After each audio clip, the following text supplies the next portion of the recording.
Hoje eu vou falar do episódio perdido Red Mist do Bob Esponja. Para algumas pessoas, elas chamam o episódio de O Suicídio do Lula Molusco.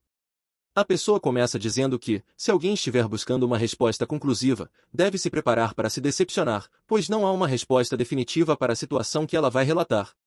A pessoa compartilha que foi estagiária no Nickelodeon Studios durante um ano em 2005, como parte de seu curso de animação. Embora não tenha sido pago, houve algumas vantagens além da educação. Ela comenta que, na época, muitas crianças teriam ficado extremamente empolgadas com isso, embora para os adultos talvez não parecesse tão significativo. Ao trabalhar diretamente com editores e animadores, ela conseguiu assistir aos novos episódios de Bob Esponja alguns dias antes de sua transmissão. Ela passa a relatar a situação sem entrar em detalhes desnecessários. Ela comenta que, durante a exibição de um episódio, algo estranho aconteceu.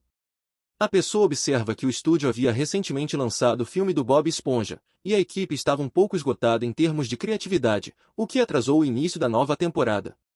No entanto, o atraso se prolongou por alguns meses devido a razões perturbadoras.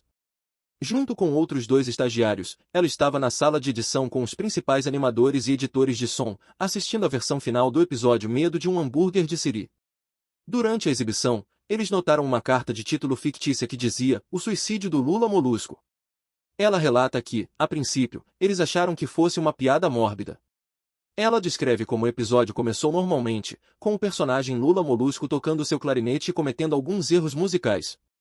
Ela menciona que havia uma música alegre de fundo, e o Bob Esponja estava rindo do lado de fora da casa do Lula Molusco.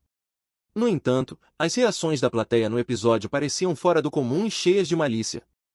Além disso, todos os personagens tinham olhos hiperrealistas e detalhados, o que era incomum para o desenho animado. A situação fica mais bizarra quando, após um breve concerto, a cena mostra o Lula Molusco sentado na beira da cama, com uma expressão triste. Ela menciona que o som desapareceu completamente, como se os alto-falantes estivessem desligados, enquanto o personagem ficava em silêncio por cerca de 30 segundos. Depois, ele começa a soluçar suavemente, e um som de vento começa a crescer lentamente ao fundo. A narradora descreve como o episódio continuou a se desenrolar, mostrando cenas perturbadoras, incluindo imagens grotescas de crianças mortas e mutiladas. Ela observa que a situação ficou cada vez mais perturbadora, com sons de vento e risadas profundas preenchendo o ambiente. A narradora relata que, após cenas grotescas e perturbadoras, o episódio culminou no Lula Molusco cometendo suicídio. Ela compartilha que, após assistirem ao episódio, o criador do show, Sr. Hillenburg, foi chamado para entender o que havia acontecido. Eles tentaram analisar o arquivo, mas não conseguiram encontrar nenhuma explicação lógica para o que tinham visto. Uma investigação foi conduzida devido à natureza das imagens perturbadoras, mas não houve resultados conclusivos. A pessoa conclui seu relato mencionando que nunca acreditou em fenômenos inexplicáveis antes, mas após essa experiência, começou a reconsiderar as coisas. Ela menciona que compartilhou essa história como um exemplo de algo inexplicável que viveu, mas não pode oferecer provas além de evidências anedóticas.